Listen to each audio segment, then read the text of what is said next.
is the cleanest of clean finishers from the best on the planet. It's time for the biggest sports stories. Liverpool, the champions of Europe, are top of the world. The biggest interviews. That such a great spectacle is ruined by such thuggish behavior. And all the analysis right here. He's the one player that has the arrogance to think that he can play in any stadium in the world and any pitch in the world in front of any player in the world and take them on.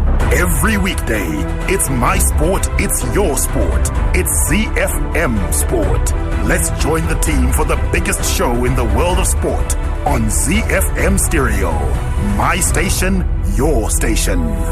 It's Wacky Wednesday right here on your favorite sports show. It's a good evening and welcome Zimbabwe. What an exciting show we've got lined up for you. And we've got a power-packed team on standby to deliver what should be a power-packed show. That team is Barry Manandi, Alois Munjira, Chris Midzi. Our producer is Sean Teferinyika, our man on social media, making us look good and hopefully stirring up a bit of controversy on the digital platforms is Chitate, the Spaniard. Tatenda, not Mukuruva, but Tatenda Ziyambi. On the home front, Zimbabwe Cricket and the Afghanistan Cricket Board are set to finalize the dates and venues for their planned 2-test and 3 T20 series after Sports Minister Kirsty Coventry gave the green light for the senior men's national team to go on tour next month. So it's news of an administrative nature, which also touches on FC Platinum as well as Highlanders. Highlanders trying to hold an AGM during these times. Is that them trying to stay by the book, or is it a bit mischievous from the country's oldest football club? Get to hear the thoughts of the team in studio. We'll also have some international sports news where we go stateside, where the newest member of the Brooklyn Nets, James Harden, the Beard, says he's finding a perfect balance with his teammates. And around the world in 60, we take off in Sydney, where a Cricket Australia probe concluded Indian players were racially abused during the third test at Sydney Cricket Ground, but cleared 6 people who were kicked out of the stadium. In London, England suffered a fresh setback to their Six Nations title defence when Sam Underhill became the latest player to withdraw from Eddie Jones' squad because of injury. And in news from Surrey, at the McLaren headquarters, Daniel Ricciardo has insisted his debut season with McLaren will not be a comedy show with Lando Norris, and has vowed to deliver for his new team. We'll take our play of the day midway through the show. Then it's time for the beautiful game where defending champions Morocco qualified for the quarterfinals of CHAN, top of Group C after an emphatic 5-2 win over Uganda last night. In the Premier League, goals from Rafinha and Jack Harrison fired Leeds back to winning ways as an improved Newcastle fell short of easing the pressure on Steve Bruce in a 2-1 defeat at St James's Park. In Italy, Zlatan Ibrahimović went from hero to villain in last night's Coppa Italia quarterfinal defeat to rivals Inter as he was involved in an ugly incident with Romelu Lukaku and later sent off in a 2-1 loss, sealed at the death by Christian Eriksen. A peach of a free kick. If you haven't seen it, you need to. And we'll also have news from Spain and Germany. All of that and so much more to look forward to tonight. Wacky Wednesday, some Dombola for ya. Diamond Platinums featuring Kofi Olomide. Wow. The Warriors, the Chevrons, the Cheetahs, the Mighty Warriors, and the Sables. From the pool to the track to the field, we are Team Zimbabwe. The Home Front. Local sports news and analysis. Now, don't forget, you can be a big part of the show. How, you might be asking? Well, I'll tell you how. Simply get in touch with us on social media, be it Facebook or Twitter. Follow and interact with @ZFM Sport, or in our individual capacities, search for us by name. Alois Munjira, Gazaman14 is what he calls himself on Twitter, @Chris Midzi, @Barry Manandi, @Sean Teferinyika, and @Mike Madoda. Now, let's start with news on the home front, where Zimbabwe Cricket and the Afghanistan Cricket Board are set to finalize the dates and venue for their planned 2-test and 3-match T20 series after Sports Minister Kirsty Coventry gave the green light for the senior men's national team to go on tour next month. The Sports and Recreation Commission, that's the SRC, yesterday advised Zimbabwe Cricket that their applications for participation have been approved and will be subject to strict conditions. Now, some of the terms are at least a minimum of a 10-day bubble is required, PCR testing before the bubble and before departure, They are to be guided by the Ministry of Health and Child Care on local health measures and government declarations on the level of lockdown at the time of the tour.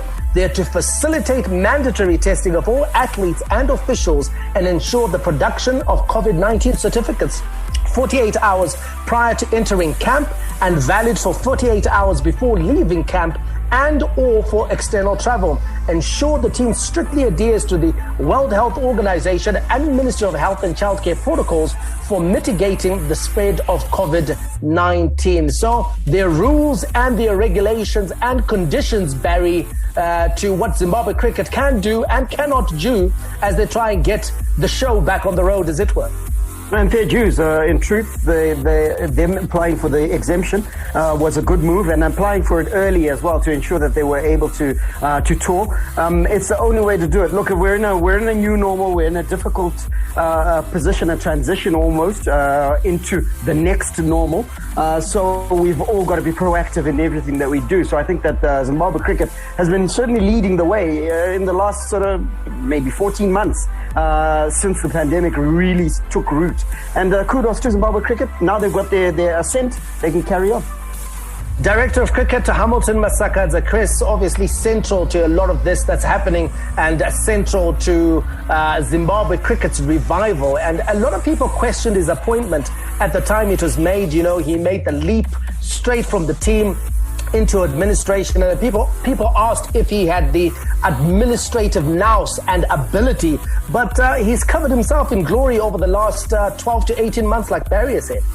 Definitely. I think over the last 12 to 18 months, we've first of all seen a Zimbabwe cricket that's interested in fully professionalizing cricket, making money for the organization as a whole. We've seen Zimbabwe cricket in terms of their interactions with the media, their CSI, everything is coming together. And also we're seeing it in their approach to the entire coronavirus situation, where when it comes to applying for the exemptions and ensuring that cricket is played in the country and also continuing with the tours, we're seeing that he's able to facilitate all of that and ensure that Zimbabwe cricket is on track despite what's going on around us, which I think is very commendable. I think we've also talked about how we don't incorporate former players enough, and I think he's showing us a perfect example of incorporating former players and actually bringing them into the administrative side of the sport, and it's working perfectly for Zimbabwe cricket.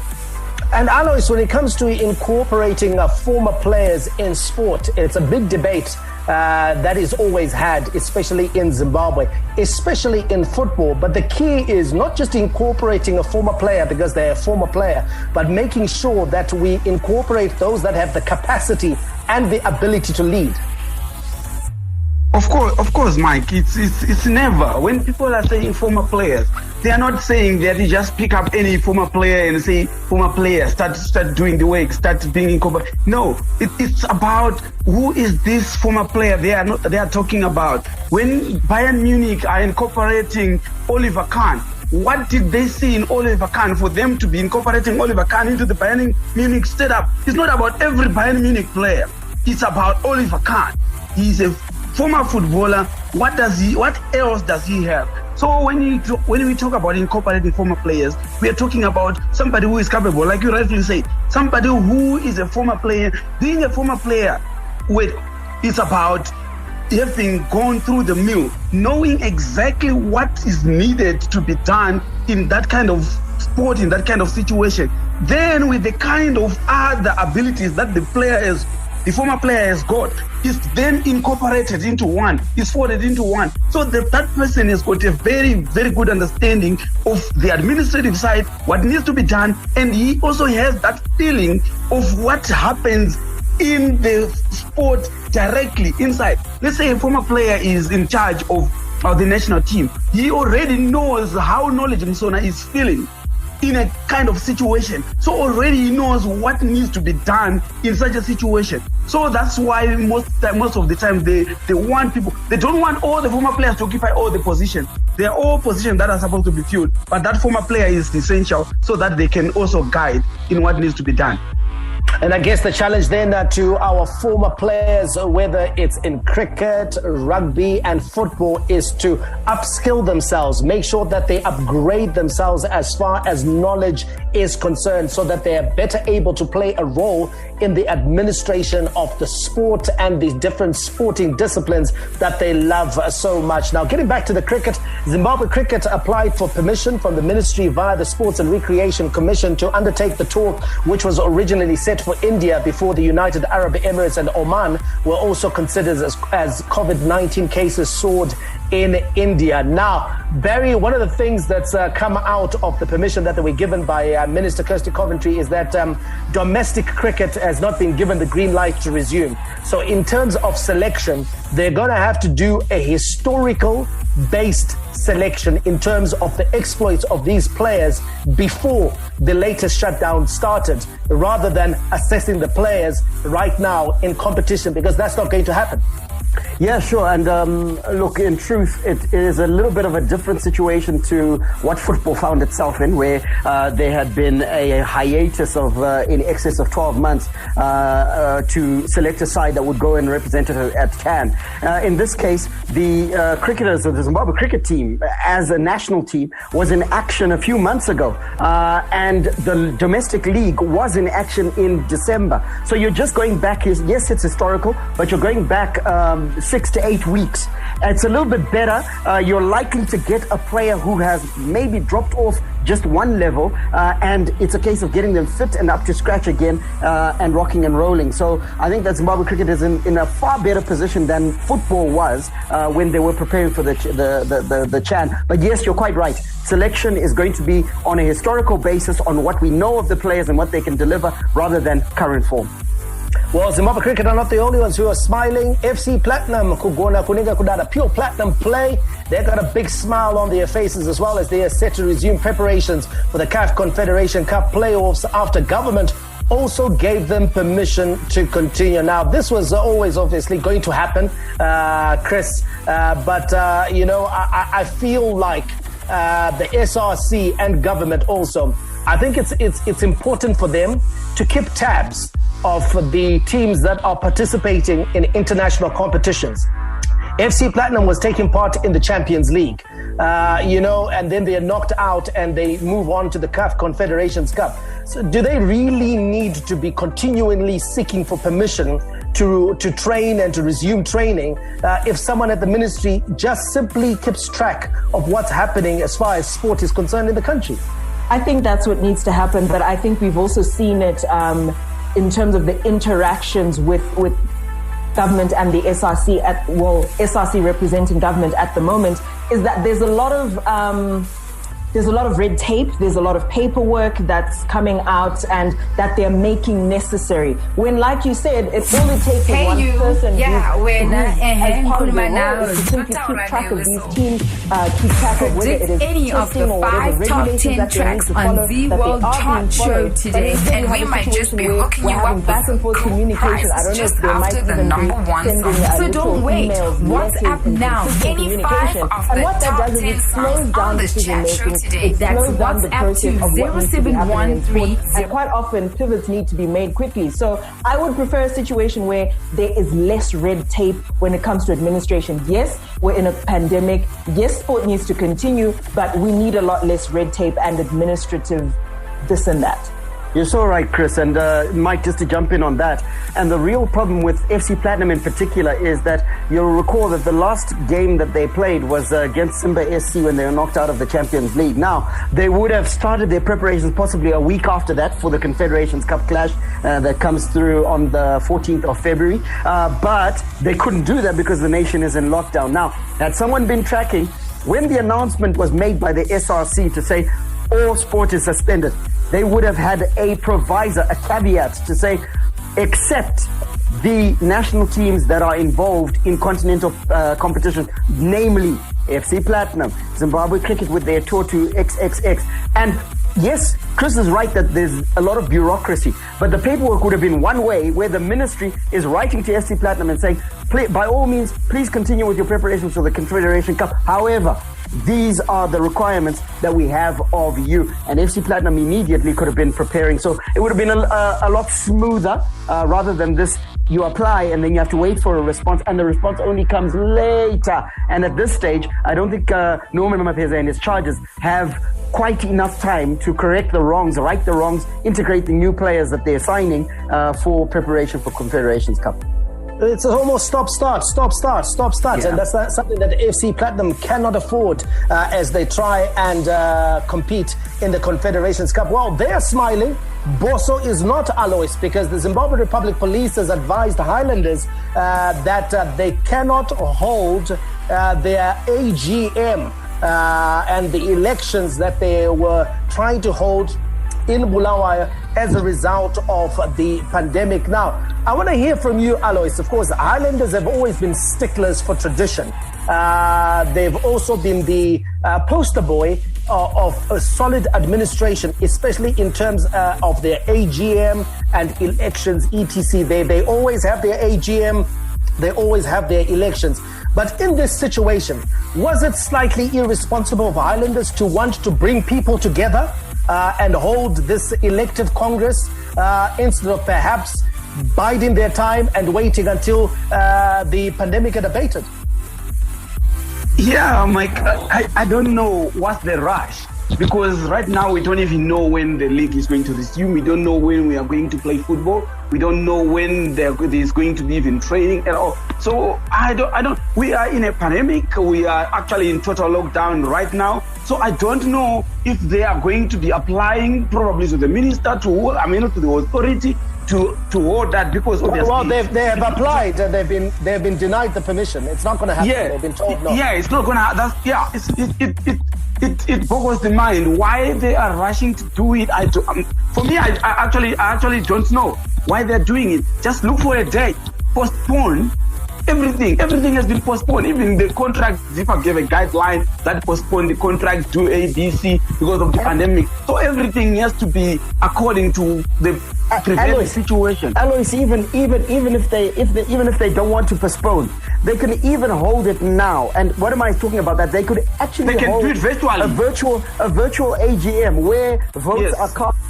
Those that don't have data can cast via SMS. They have a WhatsApp platform. They have all sorts that they consolidate all these virtual platforms and hold their elections if they're so desperate to hold their AGM. Yeah, exactly. Yes. Yeah, so that is the situation, and I think it's a challenge to Highlanders in terms of them innovating, in terms of them moving forward with the times. You know, everything doesn't need to be done when we're in a group huddle. Things can be moved onto platforms that allow you to actually hold your AGM and hold the elections as they have intended. This is ZiFM Sport.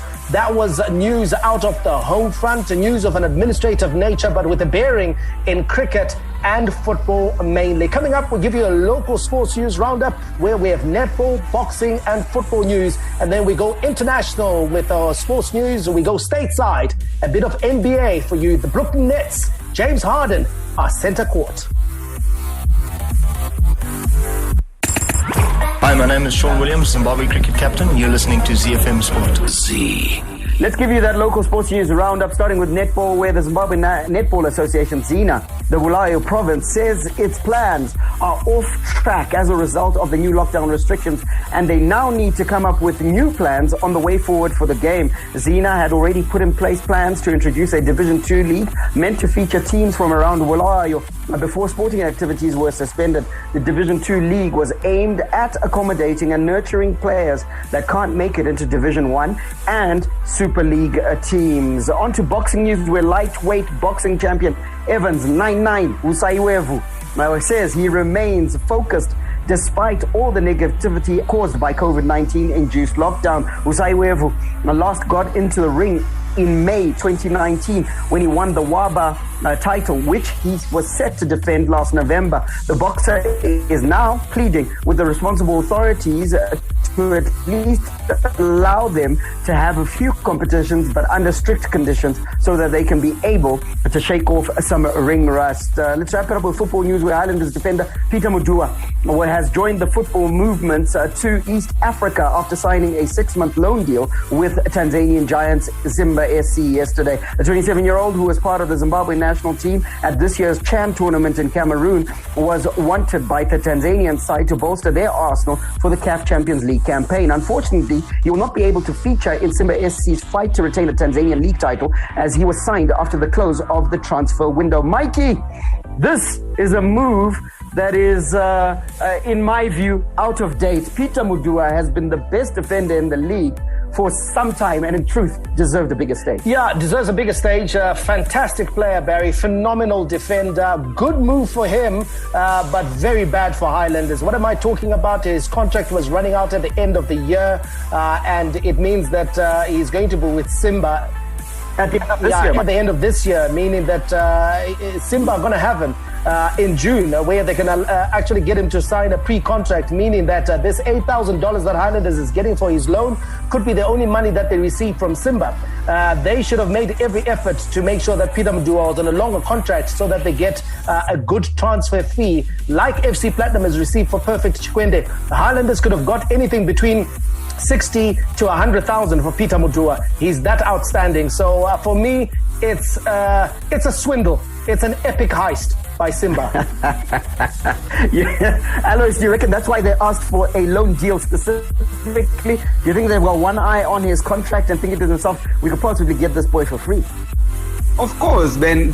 We have been talking about it, Ben. That Zimbabwean clubs, I don't know. They will hide. They will talk about the economy is this and that. But the bottom line is we are not applying our minds, and we are going to be losing players over and over. All over the world, poor clubs survive on selling players. So there's no questions about it. There's nothing like, no, there's nothing like that. This is football. Poor clubs survive. Market. You sell the players. What do? You tie down the players. It doesn't matter. I agree with Alois. You know, you're saying the perfect thing. Why? Because I heard someone who was saying, oh no, he's been such a loyal player to Highlanders. It doesn't matter. The club well. And I was like, you know what? Sentiment is put aside in business. Put aside. It's business. Let him benefit the club. If he is a loyal player, let him be loyal until the very end, like what Prince Dube did. Prince Dube had the opportunity to leave Highlanders for free. He could have done that. But he said, no, I'm going to sign a contract with the Highlanders so that Highlanders at least get something if I leave the club. Exactly, man. That's what happens in business. So these guys, they realize don't go 8,000 get 6 months because contracting is run out at that some time. But if I don't go pay don't go register all they need because the clearance in the one they won't even ask for international clearance because they already have it. So they will just register him as their player. Done. So Highlanders needs to be a little bit more streetwise. Chris, quick one from you. Has the cheese officially moved now, in the sense that FIFA launched a platform, I think it was earlier this week, where they track transfer activity and other metrics from leagues and associations all over the world. Zimbabwe, transfer activity registered as 0. Tanzania actually has some sort of movement of the needle in terms of their transfer activity. Has the cheese officially moved away from Zimbabwe? The cheese has officially moved. I think it's quite clear to see now, and that specific platform makes it very clear exactly where the money is, how it's moving. And for Zimbabwe, literally, we're on a 0-0-0 at the moment because we're not doing any actual business. Countries like Tanzania, Zambia, because of all of that movement, they have actual dollar signs in the millions that they're able to show. So the cheese has moved. It's, Very sad business for Zimbabwe football. We need to do better. Hi, this is Mike Madura, and you can catch me and the team for all the latest breaking news out of the world of sport, local as well as international, on your favorite station, my station, your station, ZiFM. We are Z-Team on ZiFM Sport. Z. international sports news roundup, where the world comes out to play. Let's go stateside now. We're talking NBA. The newest member of the Brooklyn Nets, James Harden, says he is finding a perfect balance with his teammates after scoring just 10 points through 3 quarters against the Miami Heat yesterday. Harden put up 10 points in the final quarter and finished with 20 points and 8 assists in the Nets' 98-85 win. Now, Harden says attempting to solve his role puzzle is the best part of his first few weeks in Brooklyn. My teammates, give me confidence to shoot the basketball, be aggressive. And so I got to still be aggressive. I still got to look at the rim and shoot my shot and get to the rim and get into the paint and create shots for my teammates. So, I'm figuring it out. It's only been 5 games, and that's what we have a long season for. So once, we all find that balance, our team will be way better.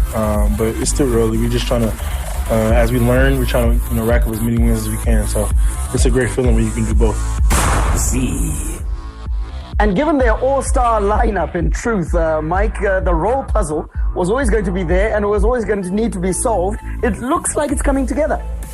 It's coming together, Barry, but the big question will always be around how much it will come up together and to what extent. Is it to an extent where they're able to dominate the East? Is it to an extent where they're able to match up to what the best that the West has to offer? When you have sort of like your 3 all-stars in a franchise, there's usually a big man amongst the 3. But if you take a look at the Brooklyn Nets, they don't have that forward there. They've got a small forward, if you'd call Kevin Durant there, perhaps mainly because of his height. But they don't have the big man. So they're an unconventional all-star 3. And that is why there are a lot of questions around whether they'll be able to go all the way, because there's lots of firepower there. We all know that they can put up big points. Kyrie can put up big points. Kevin Durant is probably the most natural scorer in the league. And then you got Harden as well, who loves to do a bit of everything and also scores big. But the one area where they're sort of like a bit weak is defense. And defense is what will take you through the big games, the all-star matchups when you come up against your Lakers, when you come up against your Milwaukee Bucks and teams like that. You need to have your defense on point. And so that's what they're going to have to work on. That's what they're going to have to, of course, improve on if they are to go all the way. And if we look at, Chris, the man we're talking about now, Mike makes a fine point. That they're going to have to blend all the facets of the game. And when we speak specifically about James Harden was pretty much all things to all men when he was out at the Rockets. Now he's got to sort of redefine himself and know that he's now got a team that can back him, that can support him. But he's got to also make a contribution to that entire system and setup to ensure that it gels. It's going to be an interesting balance, this one. It's going to be an interesting balance. It's also, I think, a bit of a readjustment for him as well. Like you mentioned, he was kind of used to playing all the parts, essentially, to being the go-to guy. And at the moment, he's also surrounded by people who are also other players who are able to do that. So that's going to be a bit of an adjustment period. I think, for his fans as well, to see him now switching up in terms of his role. And one of the areas he's going to have to adjust, Barry, is in terms of trusting his teammates. Can he trust his teammates that the ball will get to him if he's not the one who's playmaking? Because, a guy like James Harden, the role he used to play in Houston, he was the playmaker. He's the one who called the plays. He sort of like drove the team. Now, when you go to a team which has got Kyrie and you've got Kevin Durant, who also love to handle the ball, who also love to call out the plays, you've got to then trust your teammates that, okay, you know what, guys, I may not be the one who's driving the team, but I'm going to trust that the ball is going to come to me. I'm going to trust that I'm going to be involved in the play. The fear that most of these guys have sometimes is that they're going to become insignificant, that they're going to become peripheral players. And you need to take a look at the Golden State Warriors, where there's going to be a lot of sacrifice that is made. Take a look at how Steph Curry sacrificed his game in order to accommodate Kevin Durant. He gave up the ball. He gave up being the team leader and driving the team because he knew that, you know what, I need to accommodate this all-star so that we can be the best team rather than me being the best player. And it's Chris, that deferment, that ability to realize that it's a team sport, team game, because you add to the three that Mike mentioned, DeAndre Jordan, he himself as well. He looks at himself, look, I'm the man as well. So the dynamic of becoming a team may mean that we've got to either give them time or, God forbid, touch wood, it may just happen and they're able to defer to one another, trust each other and become that team. I think it's what sort of separates in terms of your most brilliant players and your players who, you know, they do well in the NBA, is those players who are able to see in a situation like this where you've just completed a move, you are now surrounded by other players and you need to be able to build this team. I think that's where you see some of the best leaders coming out of, is that recognition of, you know what, I'm not the only player. And also, I think it's great for some of these players to not have some of that heavy load to carry in any case. So it's just about not even emotional intelligence. I'm not sure if I can call it basketball intelligence either, but just in terms of leadership, that's exactly what's needed in some situations. And I think for a player like Harden, it's time he came into that role where he is able to trust his teammates and also just defer to other team members as well. And James Harden, a player well capable of doing that. Let's keep an eye on the Brooklyn Nets. Mike wants to see if they can be the kings of the East and indeed scrub it against the best in the league. NBA results from early this morning. LA Clippers upended by the Atlanta Hawks 108-99. The Houston Rockets are beating the Washington Wizards 107-88. Utah Jazz beating the New York Knicks 108-94. Just a quick look at how the conferences are looking. Eastern Conference is being led by the Philadelphia 76ers. The Boston Celtics are in second.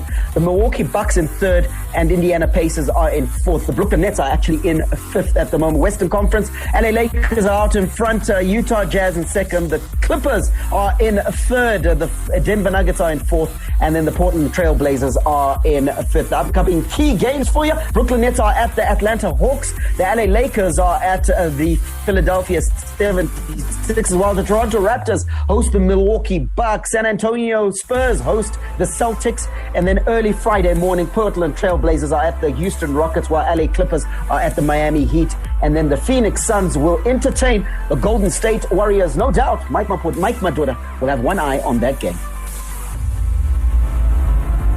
Hi, my name is Luke Bahamute, Los Angeles Clippers small forward, and you're listening to ZiFM Sport.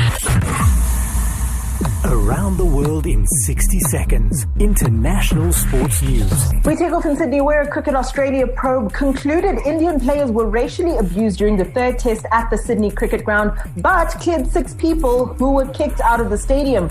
Cricket chiefs and New South Wales police launched investigations after fast bowlers Mohammad Sirja and Jasprit Bumrah complained about being targeted while they fielded by the boundary ropes on day 3 of the clash this month. 6 men were removed from the seats, but they have now been cleared. We'll head over to London, where England suffered a fresh setback to their Six Nations title defence when Sam Underhill became the latest player to withdraw from Eddie Jones' squad because of injury. The flanker pulled out with a hip problem that could sideline him from the whole tournament. Underhill, who was in line to start England's competition opener against Scotland at Twickenham next Saturday, has been replaced in the squad by Jack Willis. We'll touch down in Surrey at the McLaren headquarters, where Daniel Ricciardo has insisted his debut season with McLaren will not be a comedy show with Lando Norris and has vowed to deliver for his new team. Ricciardo joined McLaren for the 2021 season from Renault, forming an ultra-talented driver lineup with Norris. Hi, my name is Rune Shamba, Mytoria's super striker. You're listening to ZiFM Sports. The big leagues, the big teams, the big players. The beautiful game on ZiFM Sport. The lion roars. The warrior beats his drum. Battle lines are drawn in the jungles of Cameroon. It's your Chan 2021 report on ZiFM Sport. Defending champions Morocco qualified for the quarterfinals of CHAN, top of Group C after an emphatic 5-2 win over the Cranes of Uganda last night. Rwanda also booked their spot in the quarterfinals as group runner-ups after their 3-2 victory over Togo took their tally to 5 points. Alois, good to see the defending champions still in the hunt as far as defending their title is concerned. That's Morocco, but they are joined by Rwanda. Something of a surprise. I mean, if you consider that just a decade ago, Rwanda was really nothing or nowhere in the conversation of African football.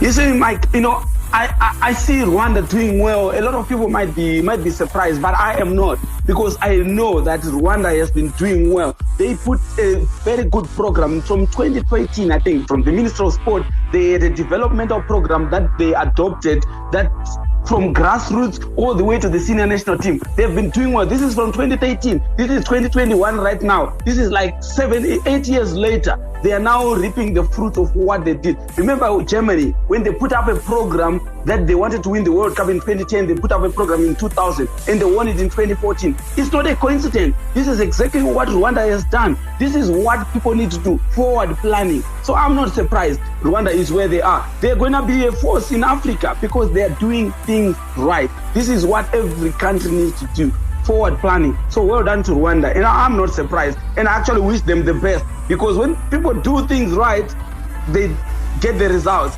And we applaud that. So I want people to understand that when you do things right, you get results. Tonight's matches, Group D action, kick-off at 9 p.m. It's Tanzania versus Guinea, and Namibia will take on Zambia in an all-Southern African affair. All the rivalry. Here is Harry Kane for Tottenham. Oh, what a goal! A classic derby goal from Harry Kane. Catch him if you can.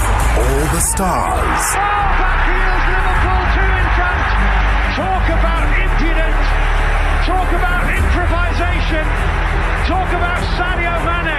And all the game-changing moments. And Raheem Sterling rattles it home. And once more, City are in front in a trice.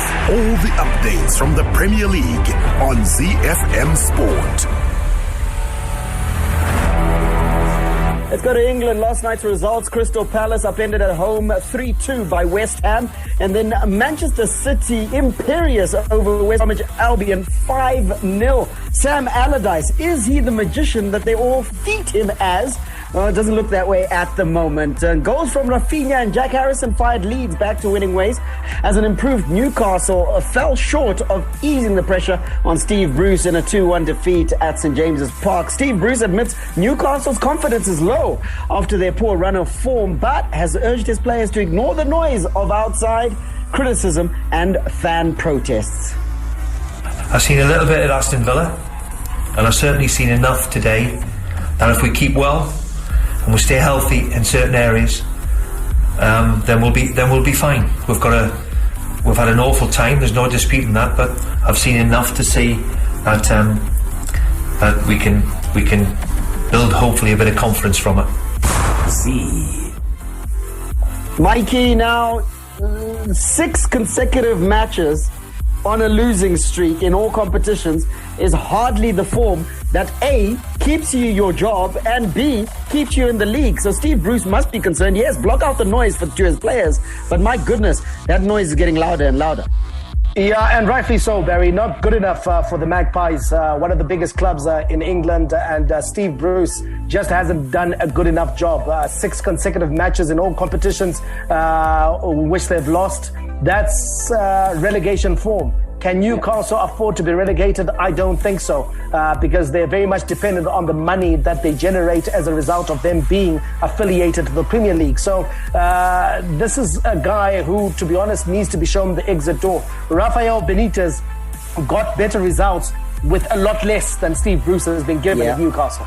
Yeah, for sure. And Chris, you look at it, they all try to denigrate Rafa Benitez, but what he did at Newcastle was a lot better than what we're seeing out of Steve Bruce. And you got to think to yourself, owner Mike Ashley might be considering making some moves in terms of firing Steve Bruce, because he can ill afford for relegation. Remember, this is a club he's been trying to shift or sell for a very long time. The Saudis came in, that lady from with her American cohort came in. Those deals didn't happen, but he's still got to sell this club.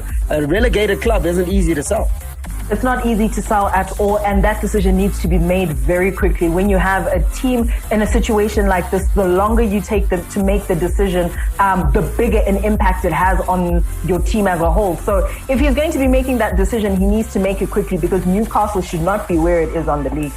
No, certainly not. And listen, they're now in the same conversation as the likes of Sheffield United, who are having a woeful, absolutely woeful season. They still haven't fired their manager, so Steve Bruce will take heart from that. In other news, Mikel Arteta says Bukayo Saka makes decisions not usual for his age, as he heaped praise on the young Arsenal star following his man-of-the-match performance in the Gunners' 3-1 win on the South Coast at Southampton.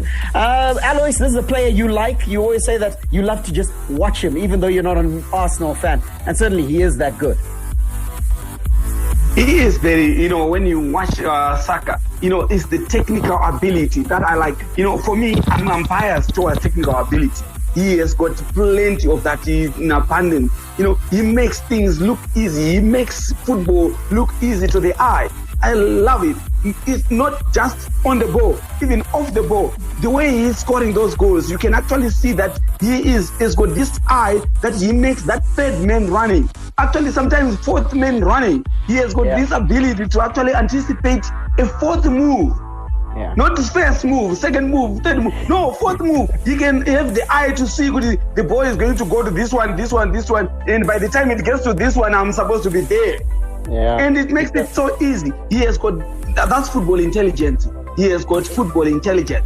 That's what I love about him. And that football.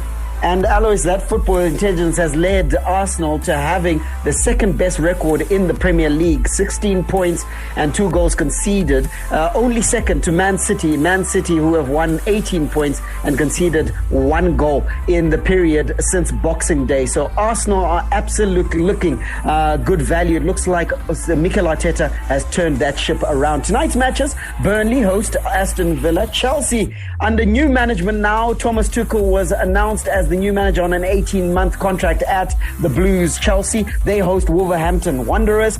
Brighton will take on Fulham. Everton versus Leicester City. And then Manchester United will take on Sheffield United.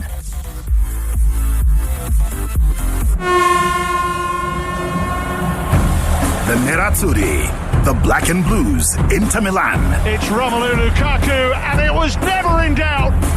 He's a beast at the best of times, but this season he has become a monster. The Giallorossi, the Yellow and Reds, AS Roma. Belotti has a go!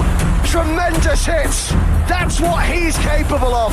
La Viola, the Purple Ones, Fiorentina. Franck Ribéry seals a glorious win for Fiorentina with a sumptuous goal at San Siro. The Bianconeri, the Black and Whites, Juventus. Ronaldo seals yet another 3 points for Juventus. Tough yet colourful.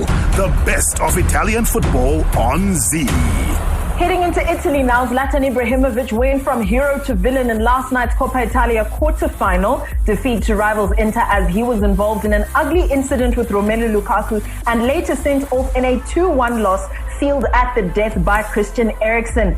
AC Milan manager Stefano Pioli says the red card had a huge impact on the match. It's clear. The game was more difficult with Ibrahimović sent off, leaving us one man down in a game so balanced. It was crucial. It wasn't supposed to happen, but unfortunately, it happened. The players were fatigued in the last 30 minutes, and we didn't achieve a positive result, which is unfortunate because we wanted it and prepared for it. Ibrahimović apologized. He knows he created a problem for the team.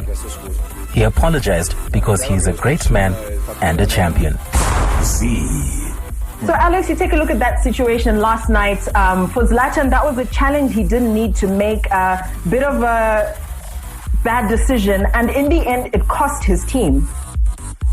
Yeah, I think adrenaline, to start with, that's what was happening. But I think that he also needs to look at himself and actually look at his character and I don't know, the way he does things, because at the end of the day, like you said, he cost his team, and there was no need for that. The altercation and everything. I think it's time that he has actually to mature. There's some maturity that needs to go into his game, because at the end of the day, he's costing his team, he's costing his personality, he's costing his reputation. It's not necessary at all. He needs to change. At the end of the day, I actually believe that, you know what, as a player that is respected all over the world, worldwide, he needs to be actually going out progressively and very respectably, because he's towards the end of his career. This is what he needs to be understanding, and his brand is very important for that. But after career, he needs to maintain his brand. He needs to look after himself very well.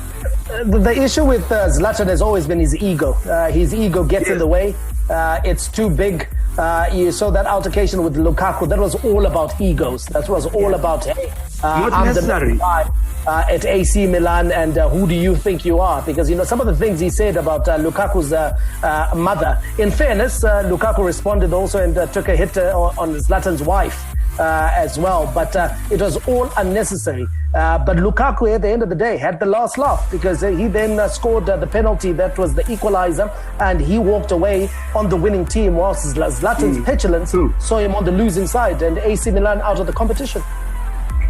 Barry, we take a look at Inter Milan and Lukaku. They're still able to come out of this with a win. He lost his cool in the middle of the game, but if you take a look at Lukaku's overall performance, he's still the key man in this team. Absolutely, Chris. He leads this team, and look, there are various facets of this team. You've got various members of that team that are delivering exponentially. Barella, who's a young player, is also another one who's delivering well for Inter Milan. So, in terms of gelling as a team, they certainly are a little bit ahead. Yes, he had the red mist, Lukaku, but he had to deliver with the penalty, and the way he took the penalty showed that he was high on adrenaline, because he rattled it into the goal. The good thing is that it went into the back of the net and counts as a goal. He's doing well for Inter and needs to carry on this trajectory for the team and, of course, for himself. Quarterfinals tonight, Atalanta takes on Lazio, and Juventus will be up against Spal. In Spain, it's cup ties as well, just like it was in Italy. And Copa del Rey champions Valencia travel to Sevilla in the round of 16 as the sides do battle for a place in the final 8 of the competitions. Tonight's other Copa del Rey matches: Almeria host Osasuna, Rayo Vallecano take on Barcelona. That's all we have time for. We'll catch you tomorrow. May God richly bless you. That's my story, and I'm sticking to it. Manandi, out.